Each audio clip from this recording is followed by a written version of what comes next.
Sometimes the world just needs a hero to help cut through all the noise. Well, now you have two.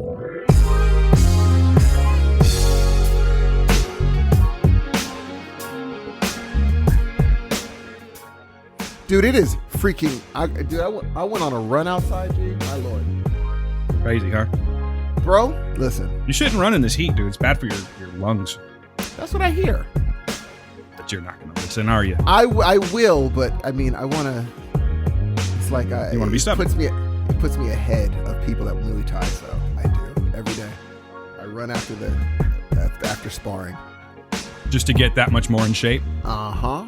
And, I need that addiction, dude. I really want to get back to it. It's just, there's always something. And it sounds like I'm making excuses, and I swear I'm not. It just sucks. I really, really want to get back to it. It helps. It really helps when you find, like, I found something. This is a thing that I'm really good at it. And I just never knew. I just never knew I could be really good at it. And it's like good to know that, like, oh no, you have a proclivity to this thing that you happen to do now. You're really good at this thing. Yeah, you're just good at physical activity, I think. Seems to be from everything you've ever told me. I'm trying to think. Volleyball. Never understood it. Yeah, but if you try, you'll do it. You fucking juggle, dude. Come on. You're a juggler. I am a juggler. If you're a juggler, you can do it, so stop it. I so wish I would have become a magician. Gosh, I wish I would have done that. Daggone it. Never too late. I know, but it's not like I will never be seen by Penn and Teller. Like, they will never be like, hey, Steve, you're really good. Not with that kind of attitude. Oh.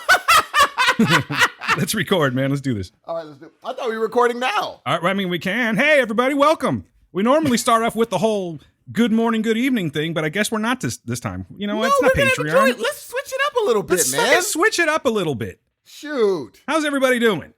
Let's all get naked right now. Everyone listening, just get naked right now. Steve, you naked yet? Hell no. Oh, okay. Well, I'll put my clothes back on then. What am I going to tell you? Worth a try. I have a question for you, Dan. What's up? This feels weird. This feels like a Patreon episode, but it's not. So if you've never listened to a Patreon episode, this is what it's like. All right, Steve, go ahead. Proceed. You know what? It kind of is. It kind of is like this. Okay, so... and if you want to hear more like this, check out our Patreon. If you want to hear more, check us out on patreon.com/heroes of noise. Where we've got a brand new episode up, by the way. We might as well hoe ourselves out a little bit. Absolutely. We just did a Patreon exclusive review of Summer of Soul. Yes. The documentary on Hulu. You need to peep that shit. Why? I'm not going to tell you. You need to listen to Patreon to find out. Absolutely. Listen to Patreon to see what page we're on. Oh, snap. I just did that. I like that. Listen to Patreon. Let's see what page we're... Yeah, I like it. Come on, man. I like it. There we go. Shoot. Daniel, call me Rock Kim. Come on, Daniel. All right, so I was at work, and a guy told me, he's like, hey, man, this young kid, like 21 years old. I think I told you. I told you about the nude beach, right? The nude beach? Yes. No, I don't believe you did. Okay, and so he's like, yeah, I'm taking my girl to nude beach. We were like, aren't you worried that a guy's going to be... He's like, everyone's naked. I'm like, yeah, but some random stranger is going to have the visual of your girl naked, and all of a sudden the kid just stopped. He's like, yeah, that is ill, huh? I'm like, did I just mess up your brain? I'm sorry, dude. You're 22. Go out and show your bodies. But I was thinking, okay, would you feel, am I bugging? Would you feel weird about taking your wife to a nude beach and both y'all are naked? If we were both cool with being naked, I'd have no problem with it. Really? Yeah, because there's other naked people around. I know, but they have the visual of your wife naked, bro. Hey, how'd I know that they were looking at us if we weren't looking at them? Oh, Dan, you're kind of killing it right now. Right? Although it's probably going to be some wrinkly ass, some dude that looks like the most interesting man in the world. That's what they all look like out there. I don't know, man. Look at all the foreskin. That's what it is. I'm not there yet. You're very, Dan, I've realized you're comfortable with nudity. Yeah, for sure. I don't understand. Like, how did that happen? I've had a lot of sex. No, I don't know, dude. Here's the deal. Yeah, I'm very interested in this next conversation. No. I'm just saying, like, I think that I would be even more comfortable if I was in the shape that I want to be in. I'd be like, let's go. What's the problem? Interesting. We all have the same thing. Some of us are more endowed than others and such, but it's all just dicks, asses, and tits. Wow. And vaginas. Vulvas, I'm sorry. I'm a prude that way. It would have to be like a dual on-board thing. She's not that way. Therefore, we have never been to the nude beach. I totally get it. I think that's okay. I don't know. Maybe your way of thinking is normal. I think Gail's way of thinking is normal. It's not like I'm all super charged up about it or anything. It's just, but it wouldn't mess up your week. If someone saw my wife naked? Yes, like if you guys are walking down a nude beach, No. and then later on you're driving home, you're like, wow, a lot of people saw my wife naked today. That's a dumb way of thinking. It's like going to the grocery store and being like, look, I'm going into this grocery store, man. But if they got groceries in this motherfucker, I'm leaving. You know, like, what's the point? That's just, you don't go there. If you're not comfortable, don't go. And you would feel comfortable. If both if parties you had involved, the body you wanted, and both totally, parties were like totally down for it, I'd be fine with it. It's just nakedness, dude. It's not like we're out there fucking in the sand or something. Man, I am prude. I am a prude in that. It would be in my brain. Like someone is just, I don't know, man. That's so interesting.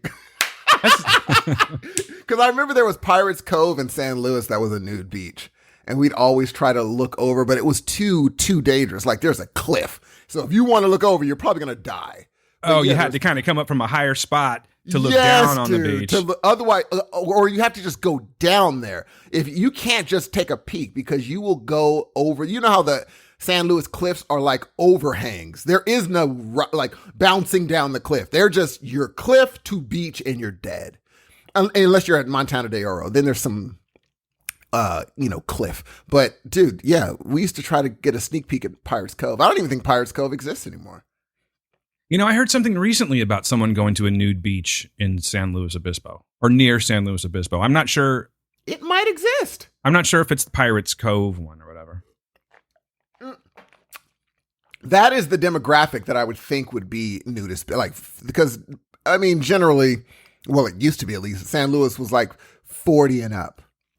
Now it's more like 22 and up. Come to think of it, I would probably fit right in at one of those nude beaches now. At San Luis? Well, I mean, if they're all like 40 and above, then I would be fine, dude, right? You would fit right in. You would fit right in. And the way you're talking now, you would be, if someone said, hey, which one of your friends went to a nudist colony for a week? They would not finish a week before I said, Dan. They say nudist, I say, Dan, he went to a nudist colony for a week and was perfectly fine. You're the only one I know that would do that. I haven't done it yet. But I might chicken out. But you wouldn't even, if you made it for an hour, you're there. Now it's over for you. You're in. You're done. It would take me 4 days to take my towel off. What kind of temperature are we talking about out on the beach? How's the temperature of the water? We're talking perfect 70 degrees. We got warm water? Yep. I'm good. That's incredible to me. We got cold water and cold weather. I'm not going out there. You got to represent. You got to put your best foot forward. And by foot, sir, I'm talking penis. Here's. I got a great question. This is a great question for the community. Dan, which one of our community members do you think would be most likely to go to a nude beach? 100% Steven. Samara Wickmara out there fucking dragging his dong across the Australian sands.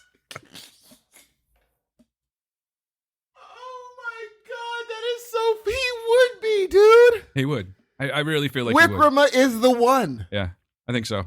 No shame in his game. Just out there. Nature man. I don't know, man. I see Templeman. I was going to say Templeman would probably be next. Where's Shanks fall in there? I don't think Shanks is doing that. You think Shanks is doing that? I don't think so. I don't see Shanks as a nudist. I don't know, man. Nah. But you know what? He does wear shorts in like 20-degree weather. So and maybe. He's very scientific. He's one of those, we all have the same thing. Why do you need to be scientific to get nude? Because we all have the same thing. No big deal. What are you talking about? It's all biology. Like straight down the middle. I think I wouldn't put Shanks too far down there, G. Let me tell you one thing, though.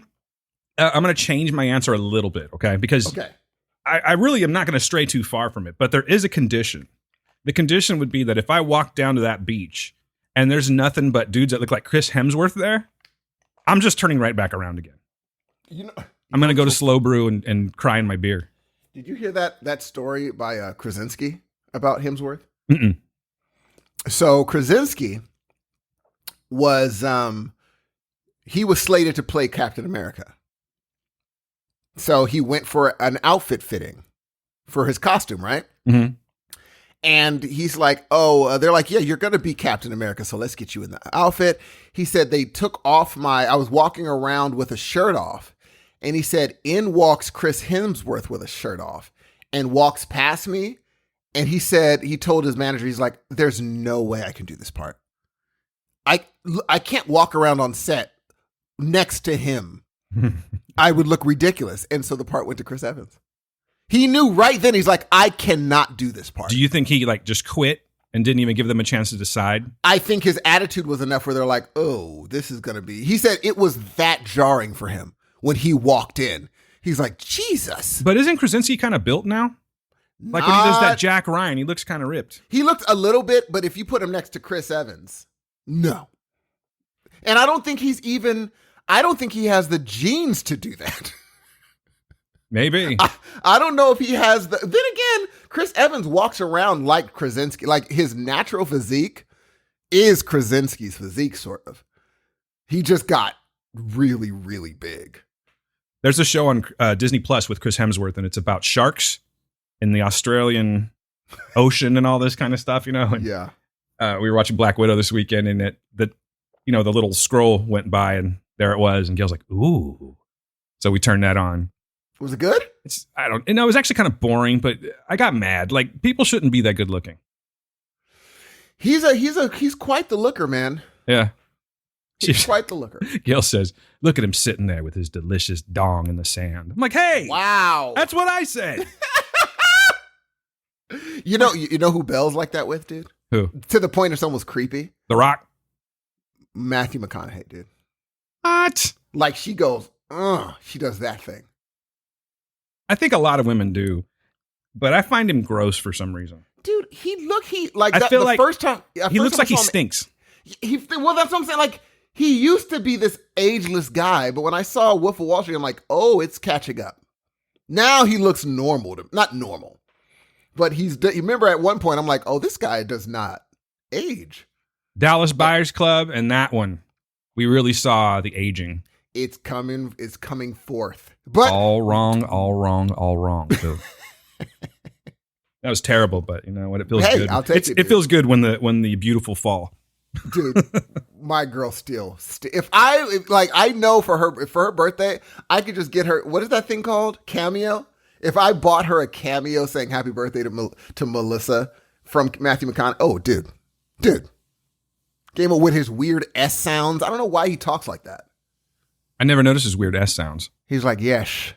I'm like, why is he doing Is it like that, or is it this one? Like I have a retainer in? No, it's like a sh, like the S behind the T. She, what I like to do, she that. Yes, that crap. Let's get all ASMR on here.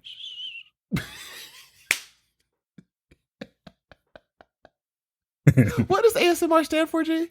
I don't know. Okay, audio, something. Sensory, I'm almost sure. Audio, sensory. Interesting. Resonance. Probably at the end. You know, there was MRI? Only a way that we could go to a certain place and just put this in. I think we were smarter back in the day because we didn't have Google. We just had to sit around in a circle and memorize shit. Yes. By the way, it's autonomous sensory meridian response. Meridian? Mm-hmm. What does that mean, Dan, Mr. Man, I don't know. You got a phone? I thought you I know you work with this stuff. With Meridian? Mm-hmm. You know what? I do work with some kind of Meridian product. Ha! Told but you. I don't, it's just the name of it. I don't know what it is. Doesn't matter. I knew it had something to do with you. Maybe. Wasn't that like what they called the underworld in Nightbreed? Oh my goodness, I did watch Nightbreed. The thing in the that weird cemetery? Yeah. I think it was called Meridian. Wow, I don't remember. I do remember being disappointed in the movie was because terrible. everybody gave it like a 5-star on Shudder. Those Shudder people are way too anything. Anyway, I'm gonna leave Shudder alone. I would just say some people are really into horror movies. Midian, by the way. I'm sorry. What was it called? Midian. That's close. Very close. That's why I said it. The Meridian. Isn't there something like Meridian? Isn't there something geographically with that? What are you doing this weekend, Steve? Oh, me and Belle are going down to the Meridian The Meridian. to have I'm wine. Googling it. We're just gonna say Meridian the whole episode. You can just hit Meridian. stop now. We're done. Hey, dude, did we ever do Bucks's email he sent? We actually did not, Steve, but I can pull it up real quick because I feel terrible right now. John, I'm sorry. You know, we ask people to send us stuff, voicemails and emails and stuff, and then some asshole like me just forgets about it. And I'm sorry. It's been a crazy couple of weeks, month now, huh? Almost 2 months now, Steve. Yeah. It's kind of crazy. So I'm very sorry, John, but we do have a listener mail from the wonderful John Bucket. We call him Johnny Bucks. He's got this little show called Ooh, Electric Shock. You might want to listen to it because it's really fucking good. Dude, you do such a good job with that. It's such a good podcast, you guys. I almost hate advertising for it. That's how good this podcast is. You know what I mean, Steve? Like, I have to put my ego down to share the love because these two brilliant, charming gentlemen captivate my ears weekly. Here we go. This one is called... Okay, this is how bad I am, Steve. This was sent to us June 22nd. I am so sorry, John. Oh, damn. I know. Well, you could have said something, but that's okay. Anyway, it's entitled Chalky Dog Poop. So we're going back a bit. Hey! Do you remember this? I never looked that up. Okay, well, I think we just answered the question, but here we go. Hello, chaps. So, Steve, don't leave us hanging. What's the deal with the long-lost chalky dog poop? I remember seeing it around when I was a kid. Yours in anticipation, Bucks. And he gives you 2 X's. No hugs, just a couple of kisses. Okay, you know One on what? each cheek. We're gonna answer this freaking. You're just going to look on Google? Yes, I'm going to. Thorough research right now, John. He's putting in work. Mental floss. What happened to the white dog poop? Shall we? Let's do it. Let's go down the dog poop hole. No, let's not do that. Let's just talk about dog poop. The culprit the culprit behind the white dog waste of the past was a surplus of calcium. Dog food used to contain an overabundance of meat and bone meal, both of which are high in the mineral.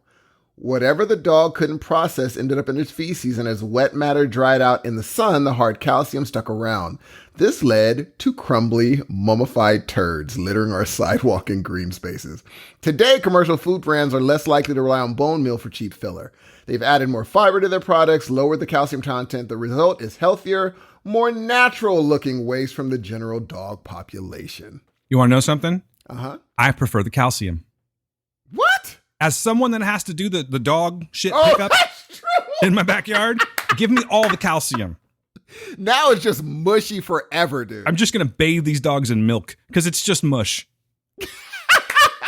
Yeah, they said in the 70s and 80s, they used all that. Suddenly they're like, oh, no, we don't have to do that anymore. So that's why it was chalky. Remember, And G, like you'd be walking in your yard or something and you'd be like, oh, almost stepped on that one. And it was so calcified. You could just kick it to the side. You didn't even trip. Oh, no, for me, dude, because I had to clean up after we had 2 Great Danes when I was Oh, my growing up. God. And so it helped when you didn't, it's not like, oop, I accidentally stepped on dog poop because you could see it from a mile away. I'm like, there's that white turd that I'm going to avoid. That white turd mountain. But now, dude, I remember the first time I stepped on dog poop barefoot. That was a bummer of a day. Gee, I did that 2 weeks ago. You know, listen to this. My dog is an asshole. I have talked about my dog Baxter on this show multiple times. I love this little guy. If you guys have not, are you going to put up a picture of him in the group? I don't know, maybe. I think there might be one there. Maybe if someone starts so let's show us your cute. pets. I'll put Baxter in there, but check it out. I love him to death, but he is an asshole. Like he just does things that are He's the fucking worst, dude. I'm seriously, like, if I was a terrible dog owner, I don't know if I would own this guy anymore, as cute as he is, because he is a pain in my ass constantly. He finds a way to knock over hampers and get into socks, and then he'll just eat my socks. Wait, among other things, which we won't mention. He eats them or just tears them apart? Like, he eats, like, I'll find the sock on the ground with the heel eaten out of it, right? Whoa! And then, like, a day later, I'm like, is that a turd? And he's like, and coughed up the... Oh, poor thing. He's an asshole, Steve. Seriously. Poor thing. This guy, what else does he do that's just... Okay, so getting back to the poop. He's weird, man. You know how like a dog will just go out into the backyard and shit in the grass? Absolutely. Not my G. He will actually... Because we have like this cement border around the lawn. And then we have 2 trees in the on either side of the lawn with another border around it in cement. Yes. He will, I guess it's kind of good, but this time it wasn't, because he won't poop in the grass. He will actually poop on the cement borders. So I just walk around with a little shovel, like a little rake and a whatever those picker-upper things are, and I just like scoop it, and I'm good. Yes, I would think that helped you. Yeah. Well, the other night, I had to walk around back to my garage, and I did not turn the light on. And so it's really dark out there. I'd gotten off of work, so it's already morning. It's probably like 1 a.m.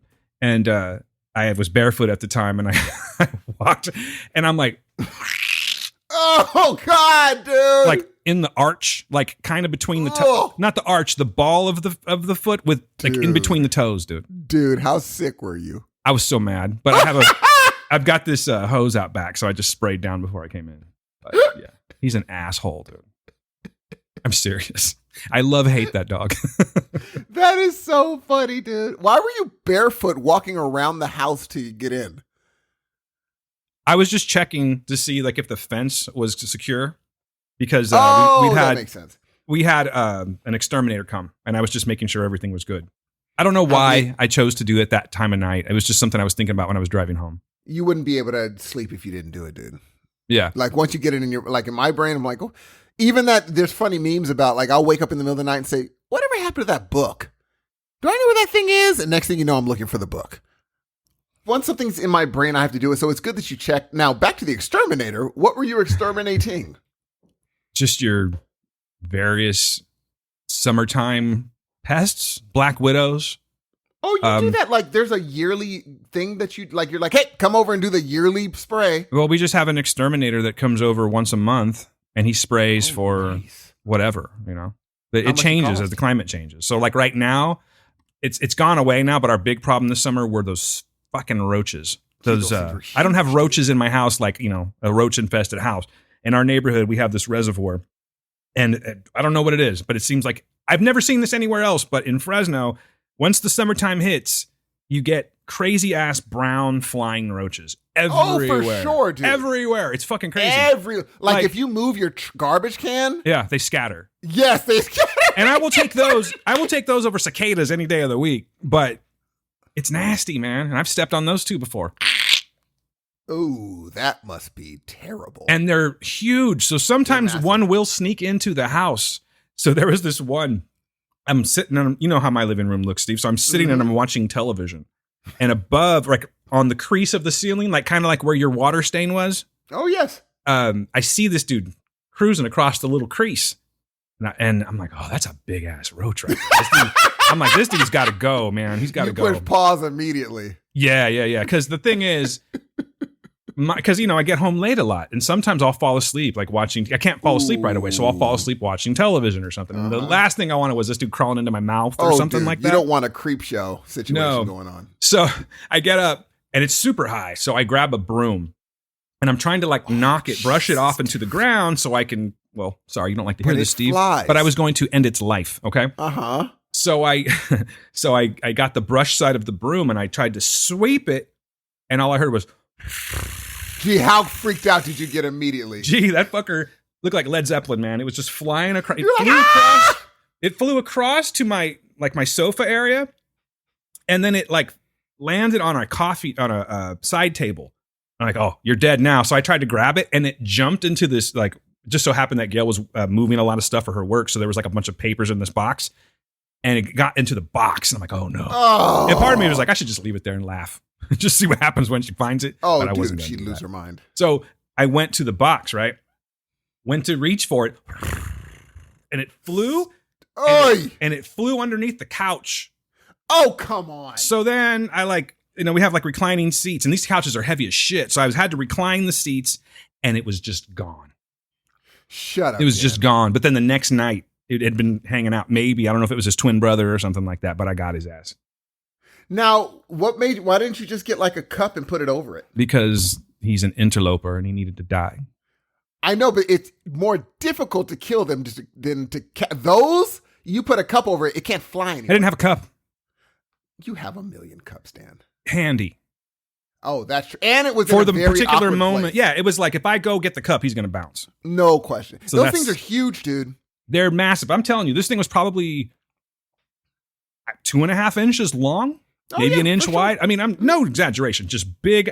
And now for Steven in Australia, that's like a gnat or something. That's But nothing, dude. for us, petty Californians, it's a pretty big. It's just a hair under a wolf spider, basically. I think we can eat. Well, I think we can eat them too. Try it out, man. Well, I'm listening to a podcast about how America is really anti-eating, but like we're not into the eating bugs, but they're like, you should be into it because it's a really good Protein, since it's a yeah. source of protein. I've actually had a Absolutely. chocolate covered cricket before. How was it? It wasn't bad, really. It's not like I want to go and have a bunch more. Are cockroaches, I mean, they're edible, but are they the source of protein that like crickets and ants are, or no? I have no idea. Because they seem like they eat garbage, so it's probably not the best. Then again, I'm almost sure that a cricket or a roach, I bet you $10, a roach is more healthy than a Coke and a Snickers. I'm going to say a roach is probably more healthy to eat than a Snicker bar. Well, there's no sugar in a roach. Or a donut. Do you A think that Krispy roaches Kreme have donut. carbs?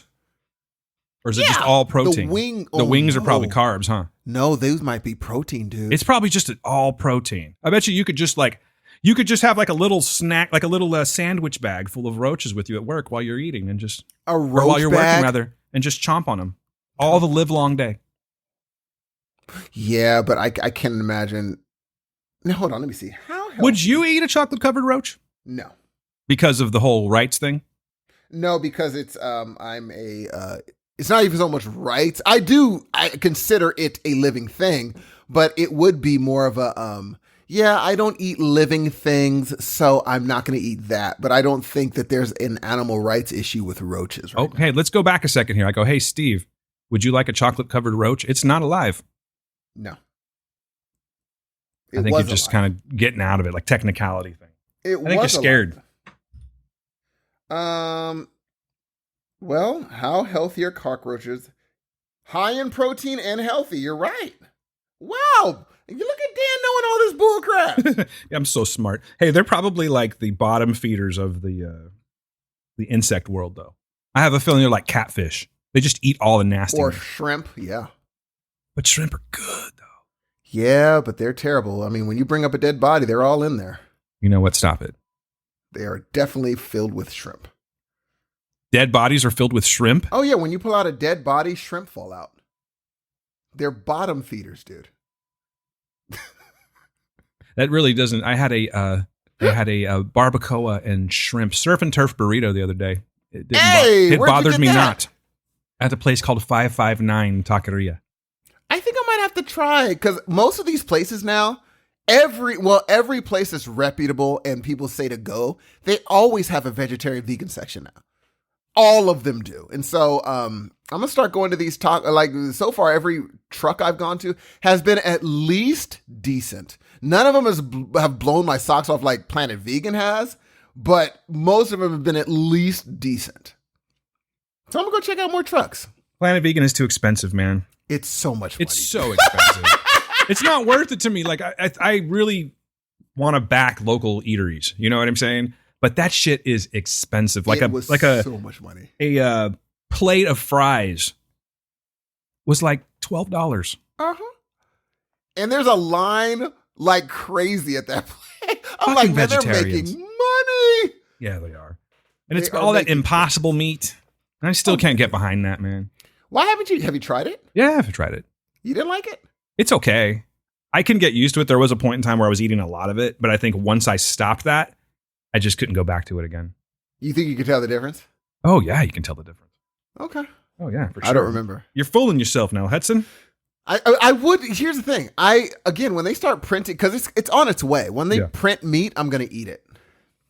That's what you say. I'll wait and see. It's on its way. And because I'm pro science, and if they're like, hey, it has all these bio whatever the crap, I'm like, fine. Worst case, I turn into Black Panther. Let's do it. Hey, you know what? You got me back into the mode of what we came here to do anyway. Let's rock. Which is reviews. We have to actually kind of make sure that we stay on a certain schedule today because this guy, me, I have to go to work in a little bit. So we have 2 reviews for you today, ladies and gentlemen. 2 of them. 2 views. I think we should start with the older movie, Steve, and work our way up to the main event. All right. All right. Now, you did see the main event, right? Of course. You handled it? Okay, I'm just making sure. Had a little mishap last night with the Disney Plus. I wanted to make sure you were good to go. I definitely want to know the story, but we won't. It's a long story. One that won't be Dan repeated says, here. long story. I'm like, oh boy. It's ridiculous. I'm not getting into it now. Yeah. Just trust me. Trust me. But we did watch a couple of movies, and we're going to go ahead and review those movies. And the first one up is the 2021. Is it it's not a sequel. It's a remake, right? I think it's a reboot, dude. A reboot. Okay. That I heard nothing about, mind you. Same thing as a remake? A reboot? Kind of, yeah. Okay, let's go with reboot. And we're talking about Wrong Turn. Excuse me. Friends hiking the Appalachian Trail are confronted by the Foundation, a community of people who have lived in the mountains for hundreds of years. Is that too much? You know, it's funny why it's a quick description, but that does in that quick description kind of just spoils everything. I didn't even think about that. I'm like, wow, in one sentence. Yeah. And it's a 2021 movie, too, so I kind of feel bad about that right now. Why would they do that? I'm going to change it up a little bit, okay? So friends hiking the Appalachian Trail are confronted by something and something. I don't know what to say. I don't know what to say, man. It's like, this is a movie that I can't find a good way of explaining this right now. Steve, do you want to try a synopsis? I would say friends going into the mountains are confronted by something that they least expect, and they figure out that they are not alone in said mountains. Sounds good. I like that better. There we go. You know what? You should write these things. You know, it's funny because here's how I ran across this movie. I didn't even know there was a reboot because I've loved the Wrong Turn movies. Well, 2 of them. And I was like, I looked, I said, oh, I've seen that already. And I said, wait a minute, 2021? And then I saw that it had like a good review. And I said, wait a minute, what are we doing right now? You know, automatically I'm like, I'm hating. There ain't no way this deserves a good review. And so I started watching it and I'm like, Let me give a quick little bit of more information on this one. Yes. So it's directed by Mike P. Nelson, written by Alan B. McElroy, and it stars a whole bunch of people. Here we go. Charlotte Never heard Vega. of any of them except one. Yeah, well, the big guy, yeah. Yes. Charlotte Vega, Aidan Bradley, Bill Sage, Emma Dumont, Dylan McTee, Daisy Head. You might know this name, Matthew Modine. But you do know, there is one person, and we see this guy he's a character actor. We see him in tons of movies. Yes, he's in everything. His name is Tim DeZarn. Look him up, and you go, oh, yeah, Dan's right. I see this guy in everything. So, and then, did I say Matthew Modine? I did. Yes. But let's not forget Adrian Favela, and then also Rian Elizabeth Hanovan, right? You got all these pictures. You got these all memorized and everything. Okay, let's proceed. All right, Steve. Now, for you, the weird thing about that character actor is I didn't realize how recognizable he is till he had stuff on his face, and I still knew who he was. When he showed up, I said, oh, I know him. Because of his jaw. I was like, I've seen that actor in a bunch of things. Matthew Modine, when I saw him, I knew sort of that this movie wasn't going to be terrible. I was like, well, Matthew Modine isn't at the level of doing like straight to... Like just automatic trash movies. Yes, he's not there yet. Like he's in legit, Stranger Things. Something had to pique his interest to do this movie. And as I watched the movie, there's a twist on the Wrong Turn lore. Because normally it's these inbred whatevers. And this one, it's kind of, there's a different twist on it where, not to give anything away, but it's not necessarily these weird monsters. in the way that we imagine it being. And I thought that was a really cool twist because it could have been super corny had they done it wrong. And there's a part that what really got me was there's a part where a brother says something and he's just like, essentially it's like, I've been seen finally. And I was like, holy crap, dude. Who wrote that? And who wrote that? And that was a very smart line, dude. And so all these things happen. A lot of times, folks out there, sometimes they make these women really weak sauce. And let me tell you something. This is not the case in this movie at all. The end, even the credits were good. While the credits were running, I was like, oh my God. Did you keep watching thinking something else was going to happen? I surely did. I was and like, nothing else happened. But holy crap. I will say that I really enjoyed this. I had a really good time. If I'm going to give it a rating, oh my God, and there's a killing in this movie that I thought they were going to cut away from. They did not cut away from it. And I was like, that's a good effect. Was it the first one? No, it was when they had to execute a person. And I was like, oh my God. You know, they're like, how did such and such die? And she was like, this way. And he's like, okay, this seems fair. I was like, Jesus.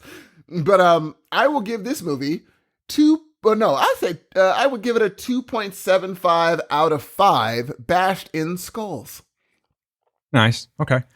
I'll rate first. I'm going to go a little bit lower than you. Mm-hmm. I have a few reasons, but it is a good movie. It's totally watchable. I have seen the original Wrong Turn, and I got to be honest with you, I don't remember it. That's the one with Eliza Dushku, right? Yes. So I've seen it. I really don't remember it that well. So I kind of went into this one fresh, but here's the deal with it. Before I give my review, I find that there is a lot, like a lot of these movies, there's a lot of tropes. Sure. Like so many fucking tropes in this movie that you have to go in with horror movie like lenses on, you know, like a filter, if you will, like something that you just have to know, like these things are going to come up because that's what these types of movies are. And if you can get past that, I think you can find yourself enjoying this movie rather like a lot, actually. I think it's rather enjoyable, but there were a few things that really bugged me. And so let me go ahead and give my rating real quick. I'll give it a 2.25 out of 5 multiple stabbings to the skull. Jesus. Hey, I didn't about that. It's just a rating. I mean, I didn't do it. No, but I was thinking about that. I immediately thought about the scene.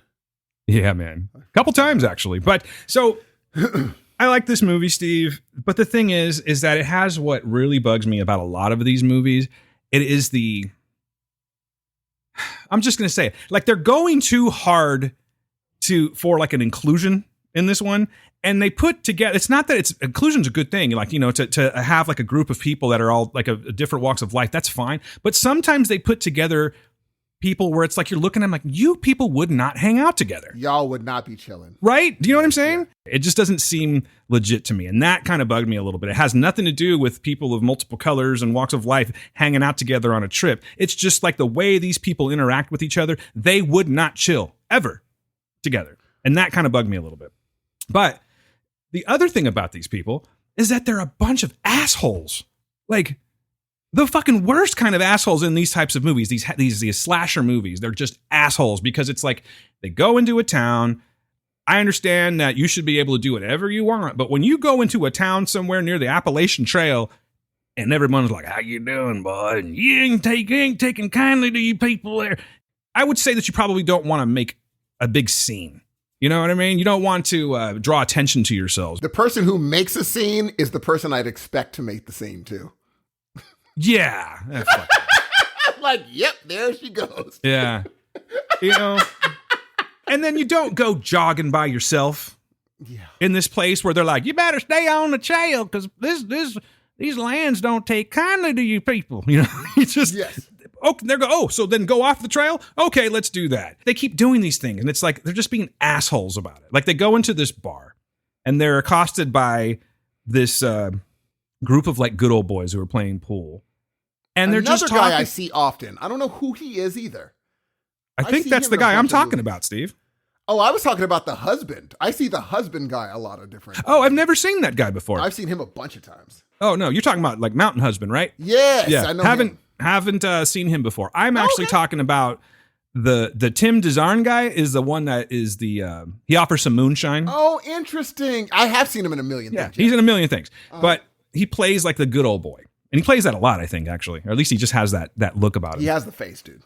But they accost them, and I understand that if everyone just did the logical thing, these movies would not exist. But it was just the way that they carried their actions out in this movie that really bugged me. But at the same time, I'm fully into the movie. Is that fair? Yes. Okay.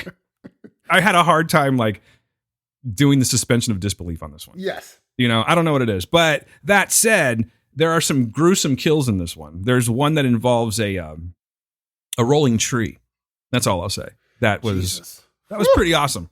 That was pretty I didn't awesome think they were to going say to show it. Well, they kind of did, but we saw the aftermath. Whew.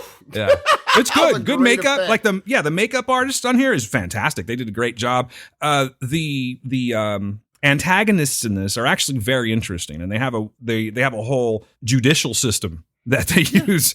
Basically, it's this. I mean, do we go into spoilers on this one, Steve? Because we already kind of being vague. People probably aren't going to. They'll be like, just watch it. Yeah, just watch it. Yeah, enjoy it. It's a fun because what happens is a twist where I almost was on the other people's side for a second. I was like, it's a good question. You know what I'm saying? I think because they played on the fact that, like you said, they were douches. And so the douche is like, you guys are this or that. And the folks are like, why do we have to be this or that? Why are we automatically that thing to you guys? You amazing city folk. I was like, yeah, because we have been led to believe these people are douches. So they're like, yeah, we're on their side now.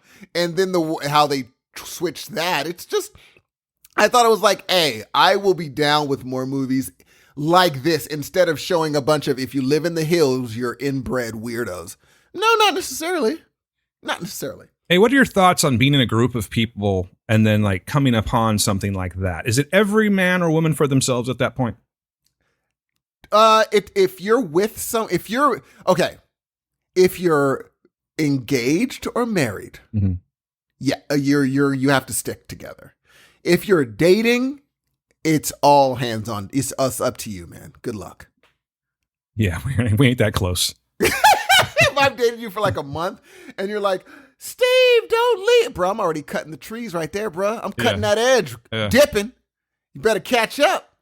Now, if we're together for a long time, no, it's not. Oh, but man, I'm not playing myself. After that one execution, your boy? Yep. Now, and there's a part where they're in the quote unquote darkness. That was creepy as hell for me, dude. Yeah, towards the end? Oh, yes. I was like, oh my, this is one of the creepiest scenes I've seen. It was creepy, man. I'd have to say that was probably the creepiest scene of the whole movie because if you put yourself in that situation and you're just moving through the dark, it gives you that same kind of feeling that you get when you're, even though it's like an entertainment thing, going through like a staged haunted house, like Hollywood Horror Nights or something. You don't know what's coming up to you because it's dark and you just get it as soon as you're supposed to get it. And being in that particular scenario, not only are you dealing with the fact of, holy shit, there's a lot of these, but it's what they've become. Dude. That's super creepy because it's, at that point, they become feral, I guess. Yeah. You have to be to survive. Have to be. Yeah, that's it. And wow, man. Different degrees of this virility, too. It was super fucking creepy. Like, it's nightmare inducing, honestly. Yes. To walk through something like that, if I had to do that, I would be screwed up anyway from the all the antics that have already been happening, but that would scar me for life. Especially the chattering teeth. And here's honestly what I would love to see, Steve. What if we go to Hollywood Horror Nights this year? And that, because it's a 2021 movie, and that shit's there. Whew!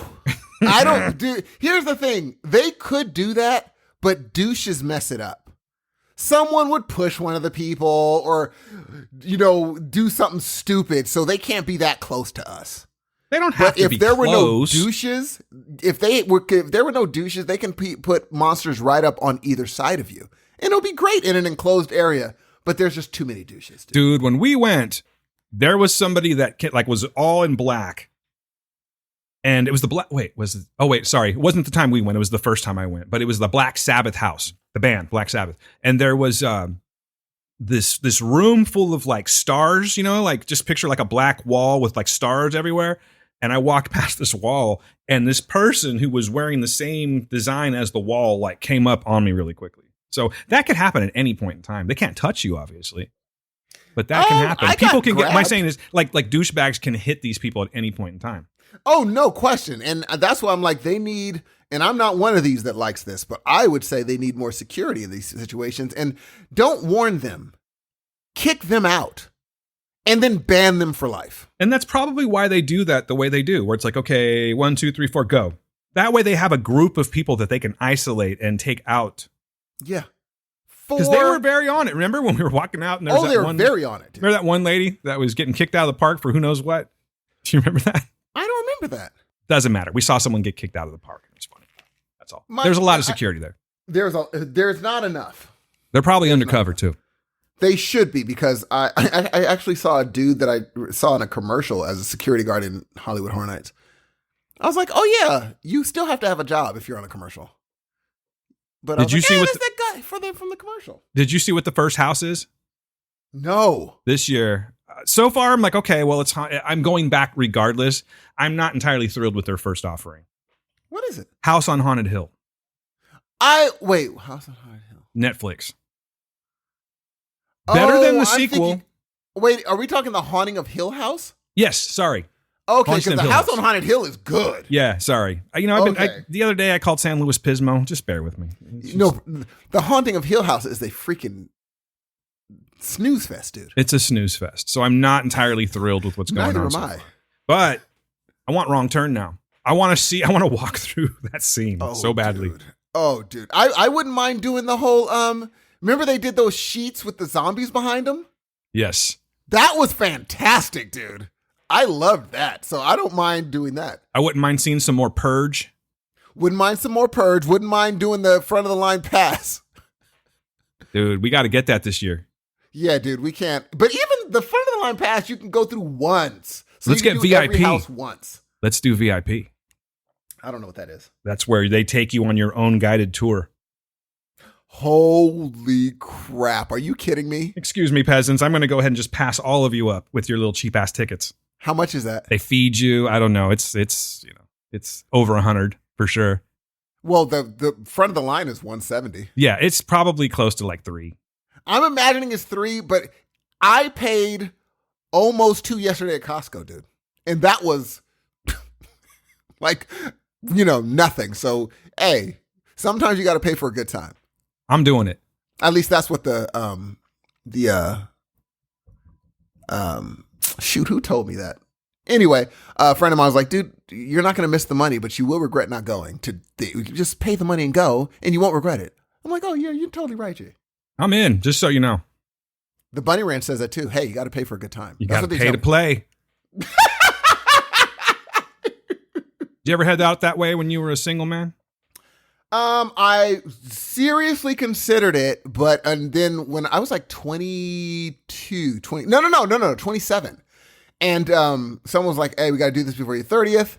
And I was like, absolutely. We get online, look at the prices. He's like, well, that was an interesting idea at first. Now we're not going to do that. What were the going rates? $1,200?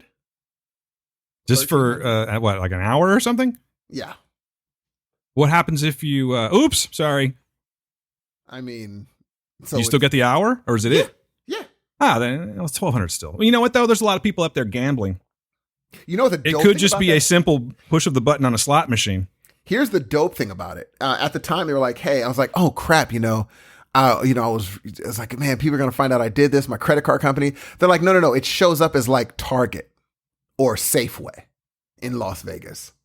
It really masks what the credit card is." I said they thought of everything, and like someone picks you up and takes you. And so it's like, yeah, when you look at your credit card, it's going to say supermarket. You're at one of those weird bus stops like the Angels on Preacher. You're just out in the middle of the fucking desert. Some bus pulls up and takes you to a sex house, huh?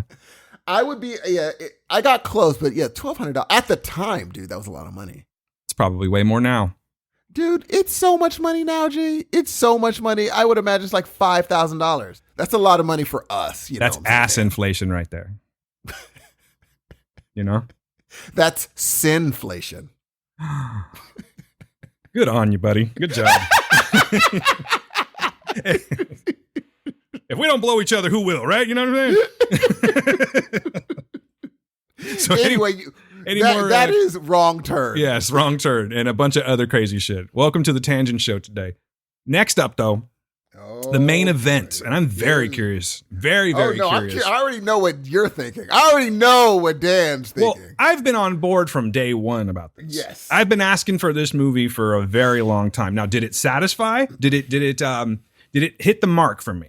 That's to be determined. I will let y'all know soon. But more importantly, Steve, you were against this movie from the start. I was. You don't like Scarlett Johansson as an actor, right? No. I'm sure she's a fine person, but you don't care for her acting. You never liked Black Widow. Not especially. Natasha Romanoff. So now we have this movie. And is it a good send-off to Black Widow? About to find out. Steve, what did you think? All right, I will say, number one, I went into this not expecting much. Okay? Mm-hmm. So the good thing is that it exceeded my expectations. Good. We're off to a good start. What I'm saying? I will say that I did not like Midsummer. Hated it. But Florence Pugh is a freaking star. Dude.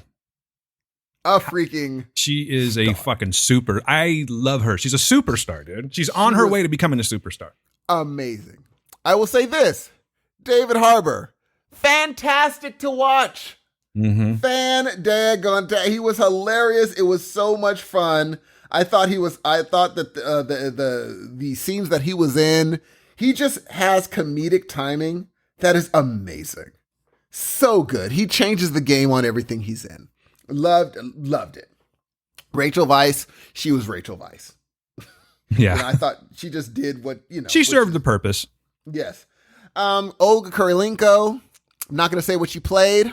I will say that the person that she did play, she did a fantastic job at said person. I thought she was great.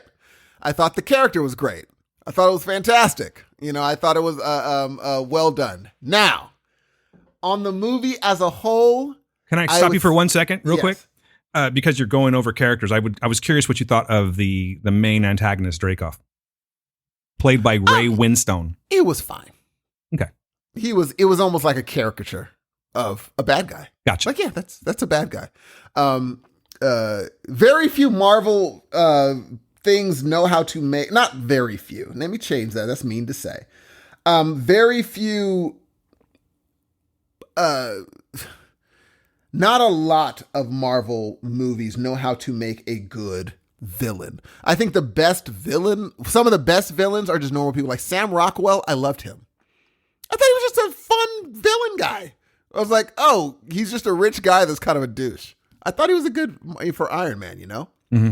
But this guy was a caricature, which is fine. This is exactly what you need. Considering what he's doing, you need a caricature that evil to do this evil thing. Just stone cold, no emotion. Done. Yeah, all business.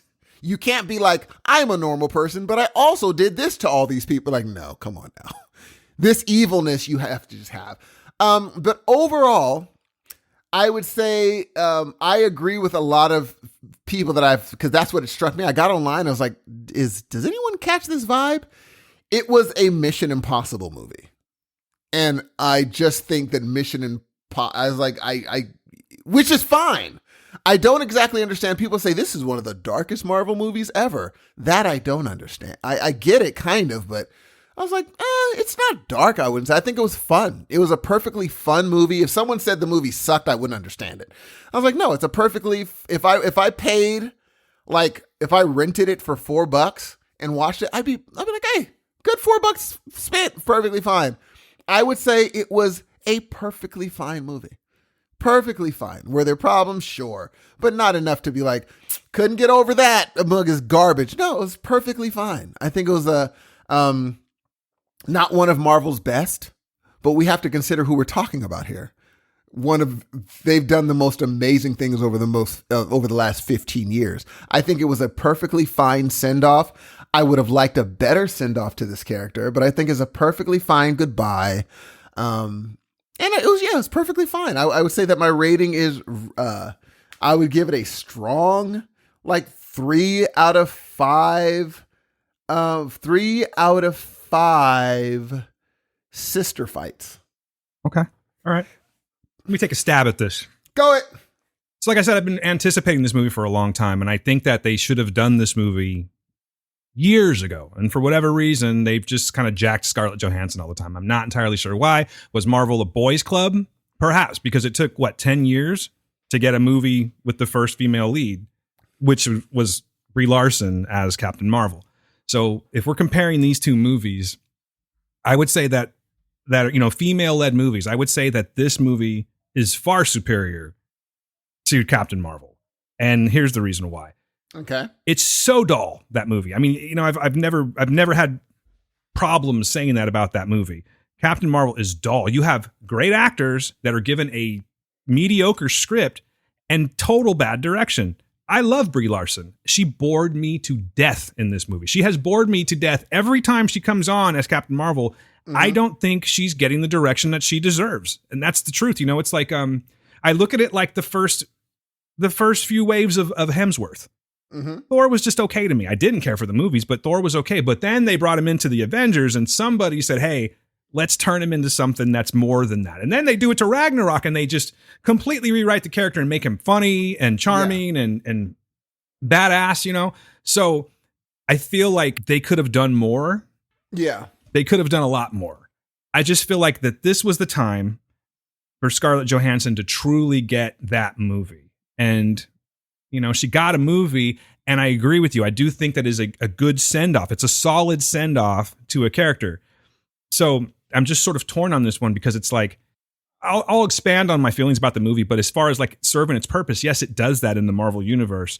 And maybe she was okay with this, because if you think about the actor versus the character, she's got money falling out her ass with the Marvel money. You know what I mean? Yeah. So was it really like, was she cool with it? Like, did she see the script and be like, okay, well, clearly there's people that are shining more than I am in this movie.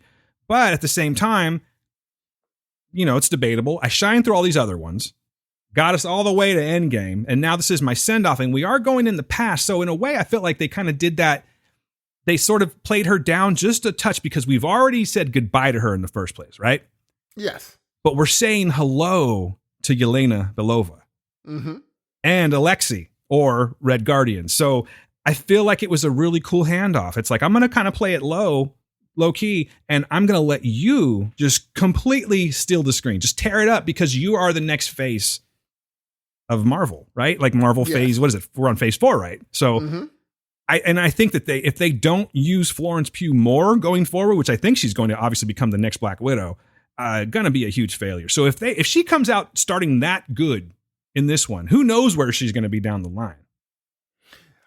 Yes, I agree. Yes. So I'm super impressed with the acting in this one, coming mostly from Florence Pugh, but also David Harbour, who I was kind of expecting to slow the movie down. I like him, love Stranger Things, but watching the trailers, I was like, okay, I'm going to go see it, but there's nothing that's impressing me yet. But these two light the screen up with their presence. They make this movie for me. And I've watched it 4 times already.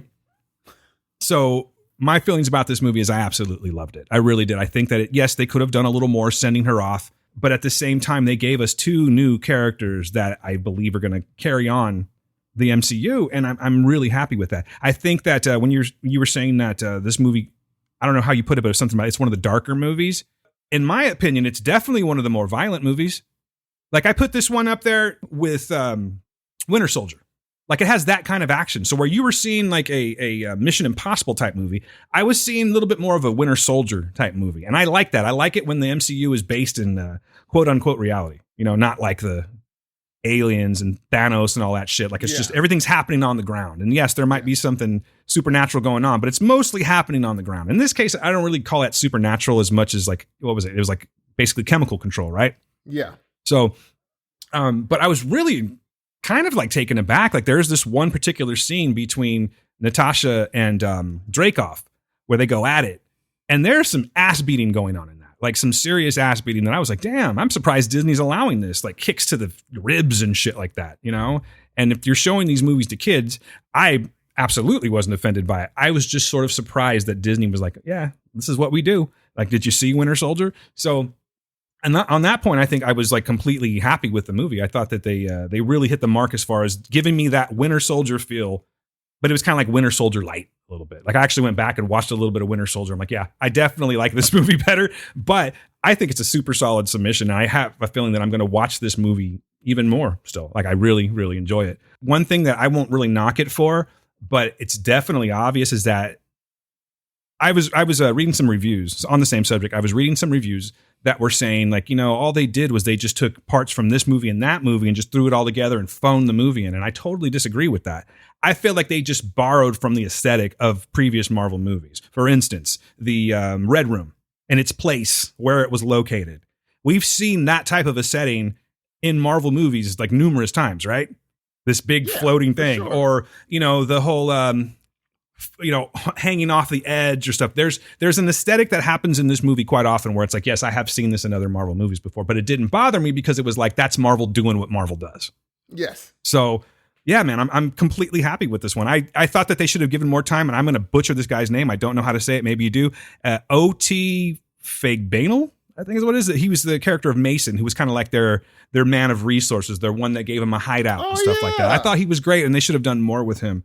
Still, just a great movie. I thought that the beginning of it, the intro of it, was a really solid intro, with the exception of the piss poor Nirvana cover, which I think that that's becoming a trope with movies, not just Marvel, but just movies in general. Everywhere, dude. It's just, you got this. It's usually a woman for some reason, but sometimes it's a guy. But it's always, you usually have a woman that's just sort of a mediocre singer singing these songs slowly, and that gets really old after a while. But I'm going to go ahead and forgive it because I thought that it had some exposition there. And there's this one part, she's on the screen for like a second and a half. And it's right when it's still during the intro, and they open up this crate where they're keeping all of the potential widows.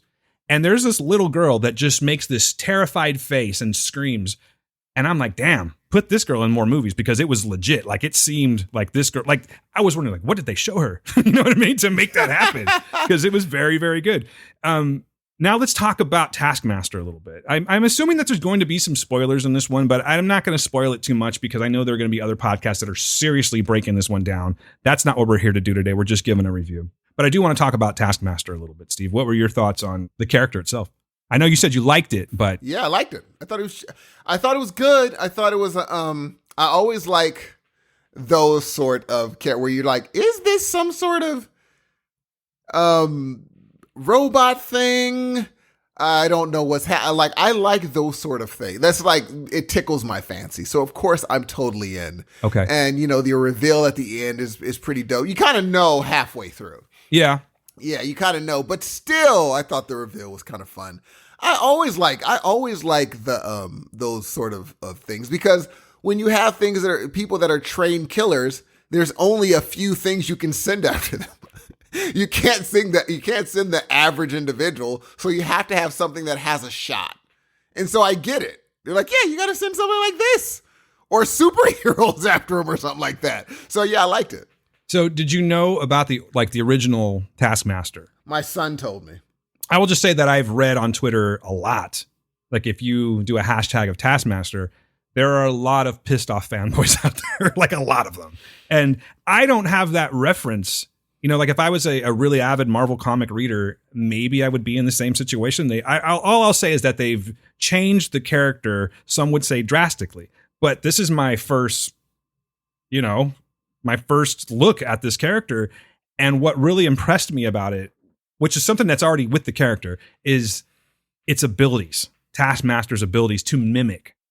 And there were some cool shots. I don't know. You watched it one time. I watched it for. Did you see all of the cool, like, little references that Taskmaster was doing as far as like mimicking Spider-Man, or when the Black Panther claws come out? And he even said, he's like, I can't even say that. Okay, take that away. No, it's a spoiler. This is a spoiler one. This is going to be a spoiler one. I'll put it in the heading. There are going to be light spoilers on this one, because I want to talk about it a little bit. Winstone was like, well, not Winstone. He was like, she's all of you. She mimics all of you. And I was like, oh, that's pretty cool. He kind of, for everyone who didn't catch it, he kind of was like, by the way, if you didn't catch it. And I was like, this is great for people in the theater that weren't able to watch it a million times. He was like, yeah, it can mimic all of you. I said, that's pretty cool. I really like that about it. I just thought that it, because that's her team. That's who she's used to fighting with. But she's kind of fought against them, if we count Civil War. So, but I just enjoyed that. I liked how, the references that I caught, or the mimics that I caught, whatever you want to call them, definitely was Spider-Man, definitely Black Panther, obviously Black Widow. But I think I got a little bit of Cap in there too. There was a couple of just the way that the spinning people around and flipping them and shit like that was very like Cap to me. I was hoping to get a little bit of Thor. Oh yeah, I guess you can count Cap because Taskmaster had that shield. He had that shield, and I like that that idea was reminiscent of Iron Man when he was figuring out Cap's moves, and he's like, "All right, got him," and he fought Cap like Cap. Remember? Mm-hmm. Yeah, and I was like, "Oh, they're doing the same thing," and it kind of looks like doesn't look like Iron Man, and I was like, "Oh, that's really cool." She can just. I don't know if she could gauge it I know it was programmed, but I thought it was cool. I would have actually liked to see that same technology where it's just like, I'm gauging how this person fights, and now I'm fighting like them. What did you think of all the widow backstory, all the widows and how they were, how they came to be? I'm not going to lie, dude. And mind you, this is a totally personal thing. I liked when Scarlet was the only widow. I don't think that was ever the case, though. I know it was never the case, but I would have liked to be like, we're going to call her Black Widow, and everybody else is just another thing. We can call them anything. But when they're all widows, I did not know that bad. I thought it was just like, she's Black Widow, but all these things that they're doing, they're people, they're things too, but we call them something else. I didn't know they were all like Black Widows, and here's your lead Black Widow that got away. I'm like, oh, okay. Well, it's fine. I didn't know that backstory. For me, I didn't especially like it, but it didn't take anything away. It was just like if someone, again, if you take any of these things and someone was like, that made me dislike the movie, I was like, oh, you just didn't like you didn't like it then. You were looking for something not to like about the movie then. Like, nothing took away from the movie. Like, nothing I saw in this movie was just like, if that wasn't in there, I would have given it another point. Like, no, just calm down. That could have taken me to a 5. No. But I'm at a 4.75. Yeah, I get it. Yeah, I don't know, man. It was it's fine, dude. I don't know how you can hate the movie. It's a fine movie. Okay, let's put it up against Marvel movies. I did already. I compared it to Captain America, to Captain Marvel. Do you share my opinion on that? Well, no, because I don't, for some reason, I couldn't pinpoint it. Captain Marvel, I just loved it. I just loved Captain Marvel. That's fair. fair. I don't know what it was, because I haven't seen it since. But you know me. I don't generally watch. Yeah, you are not a fan of a rewatch. No, there's very few. I think the movie I've seen the most out of all Marvel movies is Blade. I've seen Blade the most times out of all the Marvel movies. But I didn't, when I watch it, I never think of it as a Marvel movie, but it is. But yeah, I think it's just something I love about Captain Marvel. I will say I wouldn't put. I mean, I don't think even I don't think Captain Marvel obviously doesn't make my top 3. It's not in my top 3. I don't know if it's in my top 5. So no, this movie is not in my top 5 Marvel movies. No. I don't know if I'd put it in my top 5, but I just think it's a really solid submission. Yes, absolutely. So, okay, what is it better than in your opinion? Oh, it's better than the first Thor? Oh, God. Everything's better than the first Thor. Next question. Yeah. I would put it up against Thor for sure. Even Thor 2 for that matter. Dark World. Yes. I would put it up against, let's see, I think it's better than Iron Man 3.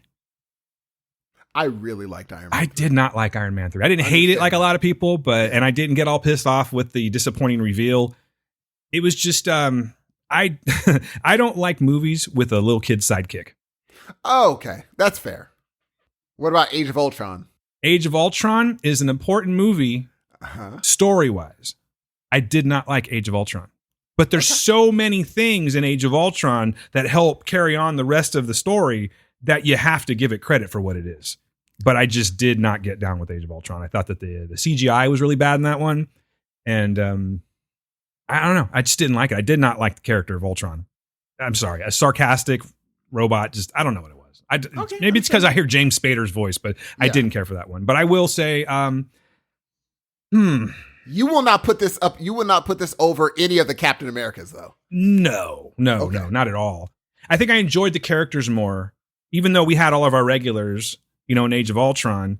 I enjoyed the play off of each other in this one a little bit more than that one, and I might change my opinion on that because there are some really good scenes in Age of Ultron, like when like Rhodey's like, yeah, so I said, hey, looking for this, those little stupid things that they do at the party, or the introduction of Vision, or how we find out that Vision is worthy of Mjolnir. All those little Holy things like crap, that are dude. pretty dope. I rewatched it last week, oddly enough. Yeah, what'd you think?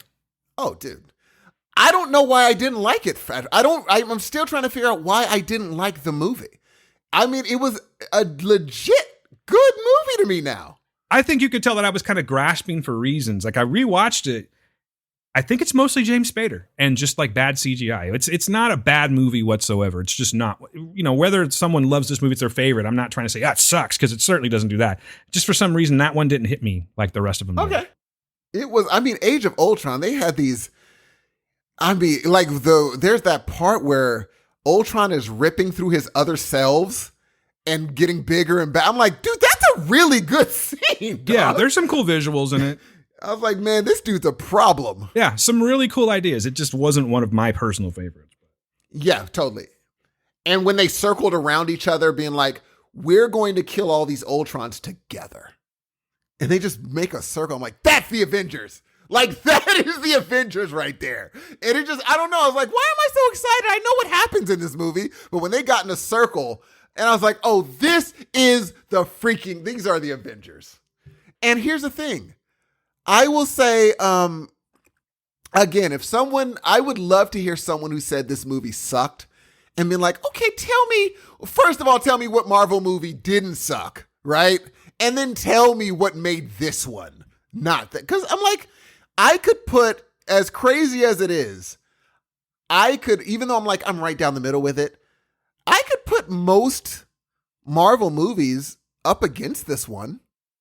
And it wouldn't be a demolition zone. Like, if I put this movie up against the normal, average, everyday movie, it destroys it. It doesn't come close, dude. Like, if they're like, okay, this movie that came out last week against, let me tell you something. I haven't seen the movie.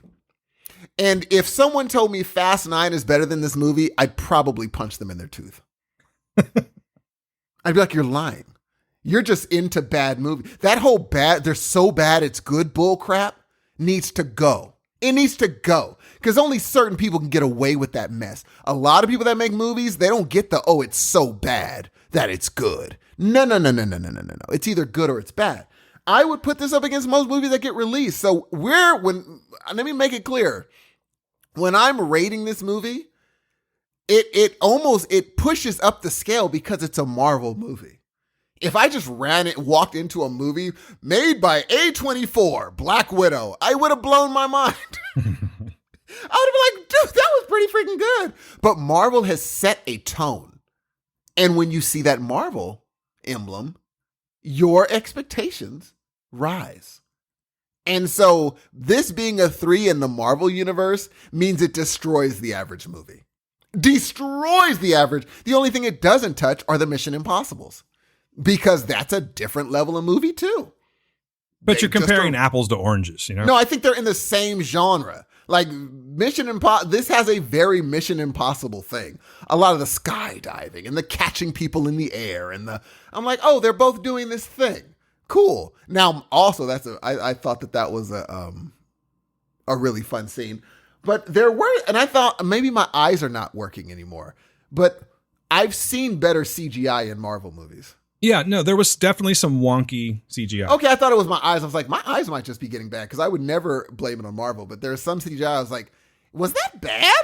I'm not used to seeing bad CGI in Marvel movies. I think if you go back and rewatch, and it's not really a knock because they're still fantastic. I think there's quite a bit of wonky CGI in Marvel movies. Really? I only caught it in the skydiving. That's it. Everything else looked great. Are you putting Ragnarok above this? Yes, most definitely. Huh. The comedic timing of that movie, the direction of Taika Waititi, His acting in that one is Korg. Just the way that they revamped Thor itself. I loved how Hulk was revamped. Yeah, for sure. For sure. I don't know if I'm movie. putting the first Captain America over this movie, Jay. I'm thinking back. I don't know if I had as much fun in that movie as I did in this movie, Okay, dude. I think we're probably going to piss some people off right now, but that's okay, right? Opinions. Who cares what we say? I guess some of you do, but really, here's the thing with the first Captain America movie. I think that it is super important that we have that movie. And I think that the importance of that movie and the placement of that movie and how it carries forward throughout the MCU makes that movie more important than it is. Like Red Skull, you know, they should have worked with him a little bit more. And yes, we do get a version of him later on at Vormir. But you know what? I'll be honest with you. I think this movie is way more exciting than the first Captain America. That's what I'm... Okay, I just thought of a new rule because I know you got to get out of here. I thought of a new rule, Dan. Mm-hmm. Check this out. Maybe in Heroes of Noise Land, Mm-hmm. we don't compare origin movies to movies that already had their origins done. Like if you compare an origin movie to another movie like say Captain America 1 to Iron Man 3, it's not fair because Iron Man had to do an origin movie too. And origin movies generally aren't great. They have because you have to set up. Yeah, you got to build up everything. Bingo! So maybe we should be like, okay, we can't do origin movies, but everything after origin movies are fair game, and you can compare origin movie to origin movie. And technically, Black Widow is an origin movie. Not really. Not really. It's not really an origin movie. We see her as a kid. So yes, in that sense, you do see the origin of her. We never did before. But you never truly saw the origin of her because if you recall in this movie, she's already a widow. As a kid, she's like a 10-year-old widow. True. Put on assignment to go to Ohio for 3 years and live with these people as his family. That, I got to say one thing, and we do have to get out of here pretty soon, but Florence Pugh does something in this movie that I love. And it's the fact that every single time they reference family and how it's not real, you see her crushed. Oy. And she says why at the end of the movie. Because it's like, I was a kid. It was real to me. It was real to me. It's heartbreaking, man. Like, you were my mom. You were my dad and my sister because I'm 6. And that's all I knew. And if we're on an assignment for 3 years, I was probably 3 years old when I hooked up with y'all. Loved it. And that just quote, so fantastic. It was real to me too, touched me. Yeah. It's like it was real to me too. Yeah. Oh, I'm about to piss off everybody, Dan, on Go the ahead. way Please out. do. Please do. Piss them off and dip. Listen, I'm not buying that post-credit sequence. Not buying it. Go on. I'm not in. Go on. Okay, number one, I'm not really into that character in Falcon Winter Soldier anyway. I'm just not. I love her. But I'm just like, okay, who cares? When she shows up, do you know I was just like, oh, here we go. I already knew where it was going. And when they're like, we have a person that we can go after, I'm like, don't tell me it's one of the Avengers. And sure enough, I'm like, of course. Who cares? Who cares, dude? Should I care, Dan? Is there a backstory I should care about? Like, if there's a comics are like, oh, they're going to this comic series. I'm sure that people that read the comics are going to get some joy out of that. I don't know. That's the thing. It's like I've never, ever tried to front on this show and say like, oh, I know the whole Marvel. We would have so many more deeper conversations if, like, think about how we talked about Preacher. If I was that into Marvel, like, this would be a completely different podcast. Yes. You know what I'm saying? So, and I don't know, maybe that would be more of what people want, but it's just like, I like the fact that I don't have that knowledge. Bingo. Because I don't know, I can go into these movies and I don't get disappointed. Like, it took me probably like 4 episodes to get on board with Preacher. You know, we still are mad that certain things in the comic, whereas other people loved it. Yeah. We were still like, certain things just did not happen. Yeah. So yeah, this one, did you like the post-credit sequence, Jay? I thought it was okay. I didn't think it was one of the best ones, but I'm just happy that they're setting up more, because I think it's going to happen is I think they're setting this up because now they're working with Disney Plus, G. So I have a feeling that that's just going to put her into the Hawkeye series, which is cool. Totally it's fine. fine, but guess who I do not want her in a series with? Hawkeye? I just want her in a series by her daggone self. The end. I think we'll get that eventually. I think that after this weekend, Marvel's like, okay, we knew what we had, but we didn't know how it was going to hit the public. And I have not seen one tweet, post, anything that says that Florence Pugh isn't the highlight of this movie. She is so highlight. Fucking good in this movie. Dude, she's so good that that's probably why I didn't like the post-credit sequence, because I was just like, in my brain, when she showed up and she was crying, I said, oh my God, they're setting up her movie. And then she shows up, Louise Dreyfus. I was like, okay. Maybe she's just like, I have an assignment. I need you to find all the widows, which she was going to do anyway. And then she shows Hawkeye. I was like, this is what we're doing today. I only want her show. That's it. I don't need anybody else in this movie. She's so good. I want to see her movie. The end. No question. That's what pissed me off. We don't need Hawkeye to make it a better thing. Have her go hunt John Brennan down the street. Guess who's watching that movie? Ya boy. I will just assume John Brennan is a bad person. And I can't wait to see how she takes him down. There's some guy named John Brennan listening right now like, hey, why me, asshole? Like, why? I should have been like Wickrama in his nudist colony. What do you think of her name, though? Valentina Allegra de Fontaine. That's very un-Russian. Well, she's not Russian. Oh, you're talking about Julia Louis-Dreyfus. I don't like it. You know what? I don't care about her name, but it's just that I find her to be a bit campy right now. Here's what I will say. Regardless of if I was not excited that the whole thing, like, I could watch. She brings a smile to my face when she shows up on camera, but that's because of everything in her past. Veep, you know what I'm saying? I never watched Seinfeld, but like old clips of, her doing SNL. Like, she brings a smile to my face, dude. No, she's good. She has great comedic timing. I'm just not feeling her yet, but I am willing to not kill her off in my mind. You know what I mean? Like, let's see what Marvel does. We're just opening up the gates of Phase 4. Let's see what happens, man. Maybe she's going to be great. What was Pugh's name in this? Yelena Belova. And Natasha Romanoff. And Alexei. I do not know his... by the way, the prison scene, fucking fantastic. Dude. The rescue scene, fantastic. The arm wrestling scene. Yeah, that was great. But I loved, more so than just I loved how he was... Like, he's so obsessed with being compared to Captain America because he should have had his time. He was given the super serum. He served a purpose, and then they just freaking tossed him in jail for the rest of his life. So he's made up all of these stories comparing himself to Captain America, and it's just done so fantastically. I thought it was really funny. Like, I had laughs coming from this movie. Made me laugh more than I thought it was going to. You know what I mean? Like, I thought there was just some great lines. I loved when she was making, I really got to get out of here, but I loved when she was making fun of the whole posing thing. How you get down? She gets down. you get down. Love it, dude. With your hair and you. It was just great. And then she did, and she's like, oh no. Yeah. What have I become? That's disgusting. So good. All right, people. We got to go. We got to go. But my rating. Right. Yes. I'm going to go ahead and just give it a solid 4. A solid 4. And as time goes on, it might jump to a 4.25 or something like that. But right now, I'm in a solid 4 broken wrists. Okay, real quick. Before you leave, what did you give? What are you giving Ragnarok then? Ragnarok? I would give Ragnarok a 4.75.